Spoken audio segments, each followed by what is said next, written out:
about a young woman, and every time she cooks a lamb roast, she cuts the end off it before she puts it in the oven. And then one day her husband says to her, "Honey, why do you cut the end off the lamb roast?" And she goes, "Well, I don't know. That's what my mum used to do." He goes, "Well, ring your mum. I want to know why." So she rings her mum and says, "Mum, why do you cut the end off a lamb roast?" And do you know what she said? "Because that's what your grandma used to do." She goes, "Let's do a group call and we'll ring her right now." And they ring Grandma. She goes, "Hello, Grandma, why did you used to cut the end off a lamb roast?" And she goes, "Well, honey, when I used to cook a lamb roast when you were young, our ovens weren't very big, so that was the only way we could fit them in the oven." 2 generations later, they're still cutting the leg off the lamb roast. Why? Because that's what they saw. Almost every behavior that is demonstrated in the world right now, it came from somewhere.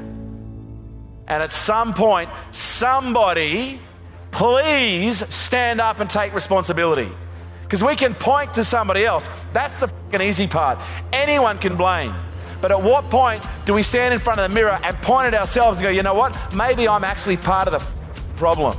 Right now, we are surrounded by a disproportionate amount of entitled individuals who think they deserve a better world, but they're willing to do nothing to create it.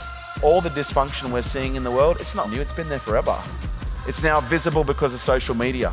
It's now visible because we're seeing dysfunctional behaviors being documented more than ever before. Police brutality in America, and that's been happening forever. Okay, the only difference now is people are videoing it. Domestic violence, been happening for a very long time. Women being mistreated by misogynist, entitled, egotistical, arrogant pricks, it's been happening for a long time. Only difference now, women are speaking up. All this that is going on in the world right now, this ain't new. This is old news. And one or two things is going to happen. We're going to see this and we're going to go, "Well, isn't that just the way that it is?" Or we're going to go, "Enough's enough." At what point do we break the cycle? At what point do you stop cutting the end off the lamb roast? Jocko Willing says there are no bad teams, only bad leaders. There are no bad families, there are only bad leaders. That's sobering. But my question to you is, would you follow you? Would you be okay if your children replicated every single behavior that you're demonstrating right now? Because guess what? That's what's happening.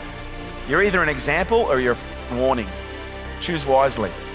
In the last 2 years, we have withstood fires, earthquakes, wars, and we're now in the midst of a pandemic.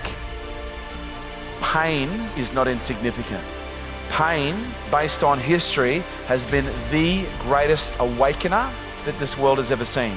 Because it's not until you experience a level of pain that you start asking yourself a question, there has to be a better way. This hurts too much.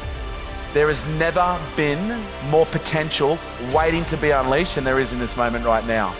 The 2 greatest moments in your life is the day you were born and the day you work out why. And I would suggest most of you are tiptoeing through life right now trying to get to death safely, rather than opening the door every day and jumping out of the plane and facing death head on. Because here's what I know, at some point you're going to die, every single one of you.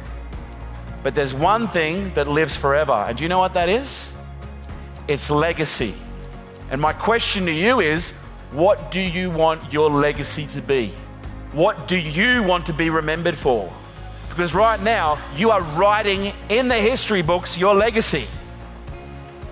So you're either going to wait to nearly die, or you could just live now.